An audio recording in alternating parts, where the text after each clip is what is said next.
Je m'appelle Fabienne Drault, j'ai 56 ans. Je suis professeure de français langue étrangère depuis maintenant une trentaine d'années. Et puis l'année dernière, en arrivant sur Angers, j'étais à la recherche d'une solution de logement et j'ai découvert donc l'association Le Temps pour Toi. Je suis actuellement responsable pédagogique au CELF et aussi enseignante à l'Université d'Angers. Alors j'ai toujours voulu faire de la colocation intergénérationnelle, j'en avais entendu parler il y a une vingtaine d'années. À cette époque, c'était réservé exclusivement aux étudiants. Donc c'est quelque chose qui trottait dans ma tête depuis un petit moment et je m'étais dit un jour je le ferai. Et puis là, en arrivant à Angers en août dernier, j'arrivais de l'étranger, d'Istanbul. Je ne rentrais pas dans les critères des agences immobilières, je n'avais pas de feuille d'impôt française, pas de salaire français, pas de contrat, enfin c'était très problématique.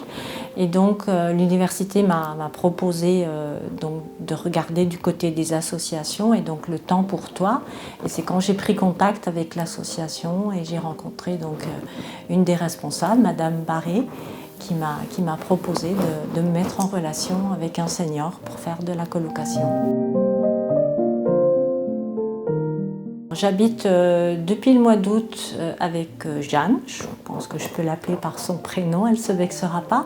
Donc Jeanne est une dame qui a 100 ans, c'est une veuve, elle n'a pas eu d'enfant et elle a longtemps travaillé, elle a dirigé une entreprise et c'est une personne qui est plus ou moins autonome. En fait, l'idée de la cohabitation est venue suite à un long séjour dans une maison de retraite, des hospitalisations, des chutes.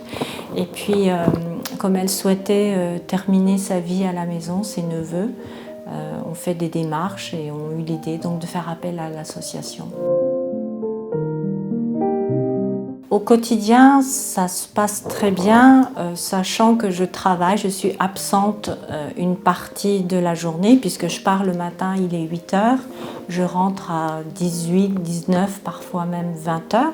Donc la journée, cette personne est totalement seule chez elle. Bon, elle a des visites, hein, sa famille, sa voisine, le kiné, le médecin, donc il y a quand même une présence qui est là pour s'assurer que tout va bien.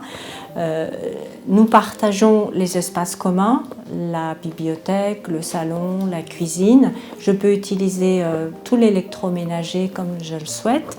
On a mis à ma disposition un étage complet avec une salle de bain privative, une grande chambre, une deuxième chambre éventuellement si je veux pour m'installer, pour lire, pour travailler. Et puis, les moments que nous passons ensemble, c'est surtout le dîner, le soir, à peu près à 1h30, 2h. Parfois, on veille ensemble, un petit peu devant la télévision, mais elle se couche relativement tôt. Et c'est surtout le week-end, en fait, que nous passons du temps ensemble. Donc, alors je l'aide à faire ses courses, soit avec elle, soit seule. Ça dépend des moments où elle est fatiguée, où elle rencontre des difficultés. Je cuisine parfois pour les deux, le week-end aussi quand j'ai le temps. On va prendre le soleil, on va faire des petites marches dans le quartier, des choses comme ça. Jeanne et moi, on est très proches. On a nourri au fil des temps une très belle complicité.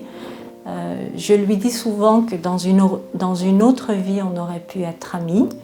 J'aurais pu être sa fille parce qu'il y a une relation vraiment très proche. Je prends soin d'elle comme si c'était ma maman. Et puis, on a beaucoup de choses en commun. Déjà, notre passion de la lecture. Nous sommes toutes les deux de grandes lectrices, donc on parle souvent de littérature.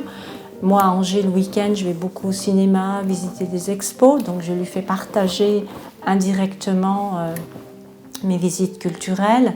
Elle a beaucoup voyagé, moi aussi, donc on échange aussi sur nos voyages, sur les pays qu'on connaît.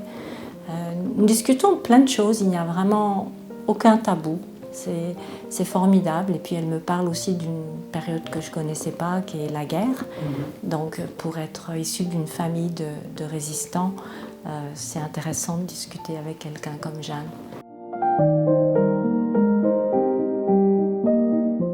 Je pense que je lui apporte déjà une présence, elle me le confirme.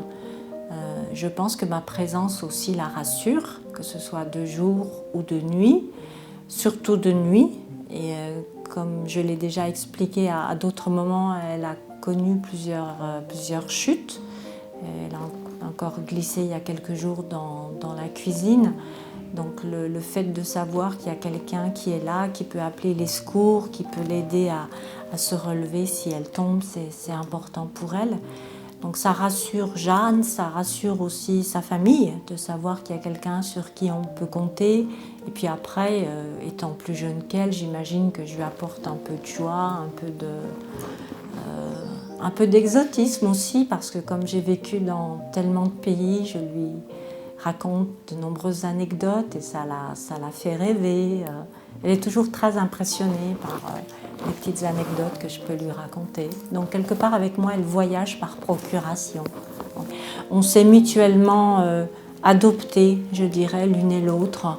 Bon, il y a parfois des petits moments d'agacement, et chez elle et chez moi. C'est normal, mais ça peut arriver dans n'importe quelle famille. Ça se passe vraiment très très bien et je dirais qu'on fonctionne en parfaite harmonie, vraiment. La colocation, ça m'a d'abord permis d'être plus stable dans ma tête plus rapidement. Ensuite, ce que j'apprécie le plus dans cette expérience, c'est le contact avec une personne centenaire qui vient d'un milieu social différent du mien, qui a eu une vie et une expérience de vie très différente, mais justement c'est ce qui rend cet échange très riche. Donc ça, c'est une des choses. Ensuite, il y a eu la rencontre avec une nouvelle famille qui m'a adoptée dès le premier jour. Et même si je peux les appeler à tout moment, même si je suis assez régulièrement intégrée dans les repas de famille, j'ai l'impression de faire partie de la famille. Et puis également aussi le coût économique, soyons honnêtes aussi, c'est quand même une économie. Je veux dire, cette solution me revient à peu près à 150 € par mois. Si j'avais pris un logement meublé sur Angers, étant donné les prix actuels, j'aurais peut-être payé 500, 600 €. Mais c'est vraiment une très très belle expérience et je le recommande. J'en fais beaucoup la promotion à mes étudiants parce que je pense que pour eux, ça peut être intéressant aussi du point de vue culturel et linguistique. Voilà.